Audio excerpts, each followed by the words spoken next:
tabletop RPG review. This time we're going to be covering a game called Barbaric by Omer Jalel. I mean, with a title like that, I mean, how can I not? Let's face facts. So this was published under his own Stellagama Publishing last month, and it's a rules-light version of another book of his called the Sword of Cepheus. That one is itself a fantasy adaptation of the Cepheus engine, which itself is an open source version of the Traveler system. And okay, that's a bit complicated, but suffice it to say, it's a very simple fantasy RPG based on the basic mechanics of Traveler, specifically more the Mongoose Traveler that was published a couple of years ago. And as we can see right about here, it is already gone gold here on DriveThruRPG, and not for costing too much either. So it's definitely worth taking a look at. I'll be giving my thoughts on this one. So one thing though first, I do have to make a little quick disclosure. The author of this has recently joined my Patreon. Shameless plug, I have a Patreon now, details in the description below. But however, I did pick this thing to review long before that, so it shouldn't be too much of a problem. At least one hopes so. So, enough ass covering. Let's get to the actual meat and potatoes of this thing. So, we have, as you can see, Barbaric by Omer Jalel. Let's put this thing in full playage here. There we go. So, some good points about this game. It is very simple. The book itself is 57 pages long, which is very little in terms of an actual RPG.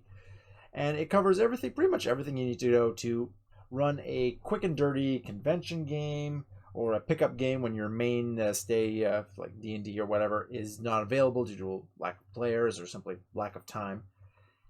The system itself is extremely simple. Roll 2d6 plus your particular skill versus target number, success or failure.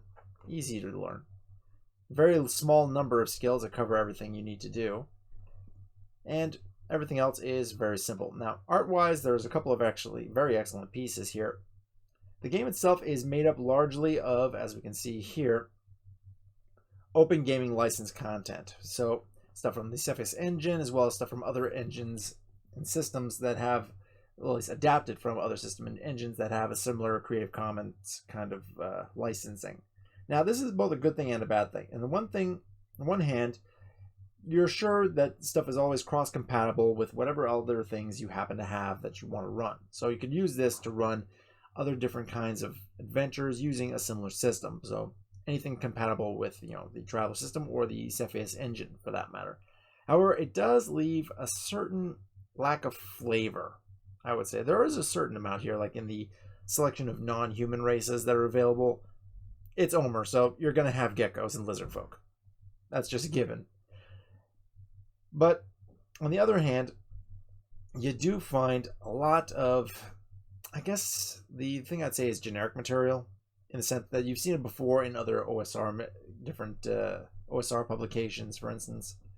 So, like, if you're looking at, for instance, the basic rules here for exploration and such, or the sorcery rules, the spell list is, you've seen it before in certain places. There's a couple of different little flavorful inclusions, such as choking grip, or the title for just animate dead is deathless minion and such. That's a little something. Although there is also an animate dead, of course, although that one's a bit more powerful. But it is, however, a little on the generic side. The same goes for things, although I do say that I do like the fact there are no orcs or any goblins or any of those kinds of things. The only humanoid creatures that you'll find in the monster list are lizard folks, mummies, various kinds of undead and such, as well as lots and lots of dinosaurs, of course. You can't have a proper sword and sorcery game without those. And the listing for, various demons and other creatures, the same thing. Flying apes. I mean, that's a Conan mainstay right there. But you do find things like Invisible Stalker, that's, obviously from Dungeons and Dragons style games, Green Slime, Grey Ooze, ghouls which cause paralysis. These are things we've seen before, which isn't a bad thing in and of itself, because that sense of familiarity makes it really easy for someone who's just getting started to actually get into it. They know what they're dealing with. You're not dealing with some kind of strange creature that, name is pronounced with like 15 different consonants and a couple of umlauts in there. And of course, various treasures. Here again, potion of heroism, you can see there, boots of levitation, ring of spell turning. These are all very much decanter of endless water. Think of how many systems nowadays have one of those. So while I will say the game, it's hard to say. The game is good because of its simplicity, but it also has a lack of flavor to it. That, at least in terms of certain aspects to it, the parts that are genuinely like taken from the open game license settings. Although there is the advantage of, as you can see here, system reference. As you can see at the beginning of this system reference document, all the text in this document is designated as open gaming content except for the titles of products published by Stellagama Publishing. So everything else, take what you want, add your own content, change the content around, and publish the result. So this is the good basis if you wanted to create your own rules light setting for a quick and dirty sword and sorcery RPG. This would be a good baseline to start from. If you're the kind of person who enjoys creating your own settings, you could do worse than this particular game to base your settings and mechanics on.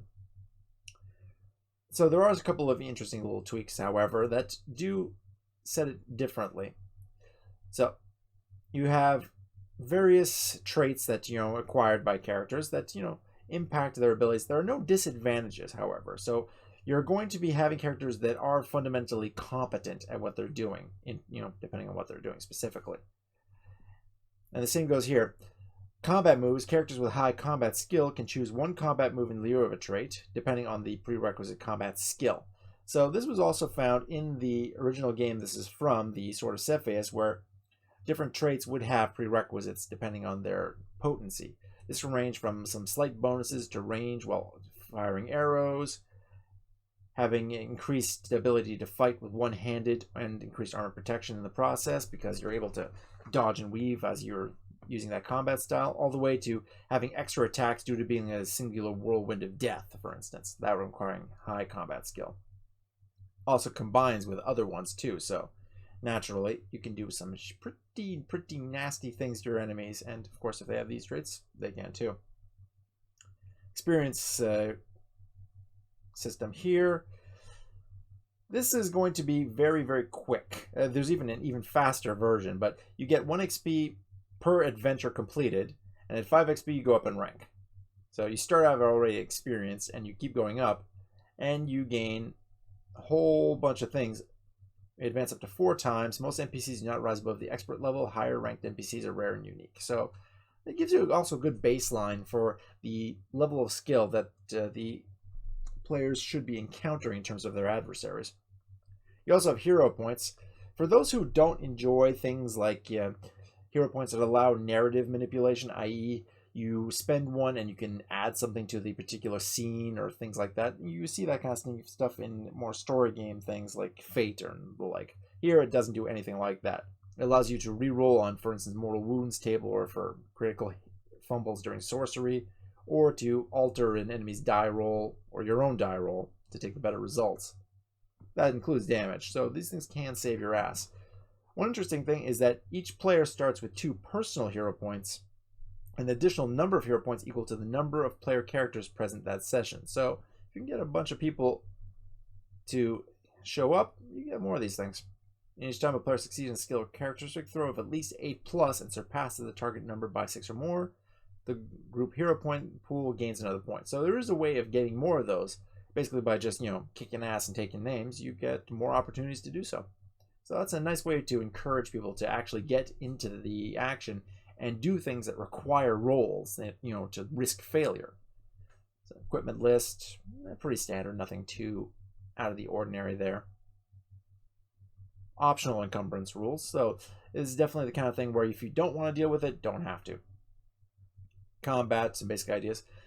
One good thing here that has been lifted from other systems here is the frenzy or cleaving rules. If you drop an enemy, if they're out of combat, whether dead or unconscious, you can move again and attack another foe, and you can do that as a number of times your combat skill. If you're facing a bunch of mooks of low level, low health, you can just carve, with a good enough weapon and good enough combat skill, you can carve your way through entire groups in a single round if you roll well. And critical hits. Critical hits, I've noticed, are particularly gruesome. And it's a good thing you got those hero points if you're on the receiving end of one of these things, because on a roll of 12, you're dead. On a roll of 2, your leg's been cut off. Or if you have hit with crushing critical hits, broken spine, chest crushed, broken lips, punctured lungs, and heart to cause internal bleeding, will die in 3 rounds unless magically healed. Nasty. At 7, which is the usual kind of result, the median result for a 2d6 roll, you just get +1 dice of damage, so which is already pretty bad. Especially with the somewhat limited amount of hit points you can have in these kinds of games. And of course, weapon pierces skull and sticks out from the other side. Dead. It's always fun. So yeah. Again, this game is pretty simple. The artwork is, either done from, let's say, Published Choice stock art. There's a couple from someone named Hannah Saunders or from Public Domain. So I don't really know. Yeah, I don't see any credits on these. I can't tell which ones are which, but I happen to like some of these. So this one's Hershey and the Saunders. Okay, so this is probably from that Public Domain stuff. But this particular piece I happen to like best. This is my favorite one of the entire book. This lizard man coming up the stairs, dual swords. I like the hatchet work here on the sides there to represent shadow or texturing.